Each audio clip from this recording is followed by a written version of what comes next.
it's Jessica Riffle in Wilmington, North Carolina, and today I am on my way back from a closing, headed back to my office from downtown Wilmington, and it got me thinking about a topic that we all know is important, but we don't really talk about the details of very much, and that's the final walkthrough that the buyer does before they close on their house.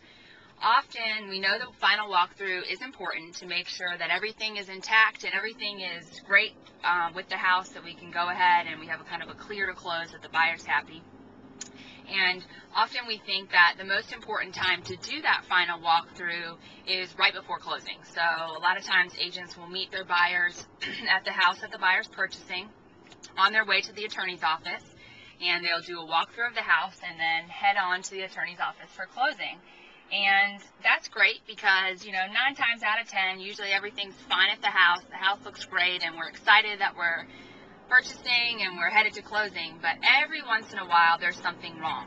I actually had a situation one time, we did the final walkthrough about 24 hours or so the day before we closed, and it was a really good thing that we did because the house was vacant and the air conditioning unit had actually leaked in the attic and sat there, and the whole ceiling in the hallway fell out.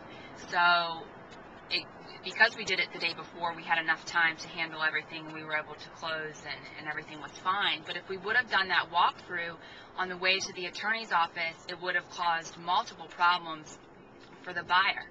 The buyer had taken a day off work, they had a moving truck scheduled, they had their time scheduled with the attorney, and if we would have gone and discovered that right before we went to closing, we would have ended up having to reschedule the attorney's office. The moving truck would have been hold. They couldn't have moved in that day. They would have had to find a place to put their furniture. It just would have been a disaster. So it's just really important when you are closing on a house or when you're purchasing a house to remember to set aside some time, at least 24 hours, at least the day before you're closing. Schedule some time to do your walkthrough then.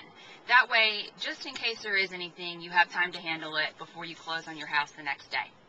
If you have any questions or comments on what I've said today, please feel free to email me at jessicariffle@seacoastrealty.com.